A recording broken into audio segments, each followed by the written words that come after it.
எனக்கு என்னமோ உலகம் அழிய போகுதுன்னு தான் தோணுது. இந்த மாதிரி ஒரு தீ விபத்தை நான் இதுவரை பார்த்ததில்லை, இது கேள்விப்பட்டதும் இல்லை. என்ன கட்டடங்கள்லாம் அப்படி அப்படியே தீப்பிடிச்சு எரியுது. இது வந்து காட்டுத்தீ பரவுனது தானான்னு எனக்கு தெரியல. அமெரிக்காவில் லாஸ் ஏஞ்சல்ஸ் கம்ப்ளீட்டாக காலி, கலிஃபோர்னியா அப்படியே அழிஞ்சிருச்சு. அப்படியே எப்படி இதெல்லாம் மொத்த பூமியுமே நெருப்பாகவே இருக்குதாங்க. இப்போது 4-5 நாளாக எரிஞ்சிட்டு இருக்கு. இன்னைக்கு வரை அந்த நியூஸில் அது போட்டுட்டு தான் இருக்கான். கட்டடங்கள்லாம் எரிஞ்சு புகை மண்டி ஊரில் யாருமே இல்லை, எல்லாருமே வெளியே ஓடிட்டான். இந்த மாதிரி இருந்துச்சு 4 நாளைக்கு முன்னாடி. ஆனால் இதே இடம் இப்போ எப்படி இருக்குன்னு உங்களுக்கு தெரியுமா? அதில் போட்டிருக்கான் பாருங்க. எரிஞ்சு கட்டடங்கள்லாம் எனக்கு பார்த்தாலே கல்லெல்லாம் எரிஞ்சு வருது. கட்டடங்கள்லாம் பிடிச்சி எரியுது. ஒரு மெக்டவுல்ஸ் எப்படி எரியுது பாருங்க.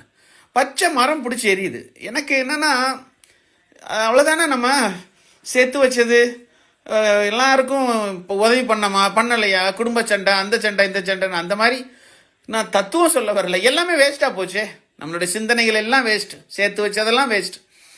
ஒரு பூமி ஒரு பக்கம் தீப்பிடிச்சி எரிஞ்சு அசத்தும் போது யார் அதை தடுக்க முடியும்? யாரால என்ன செய்ய முடியும்?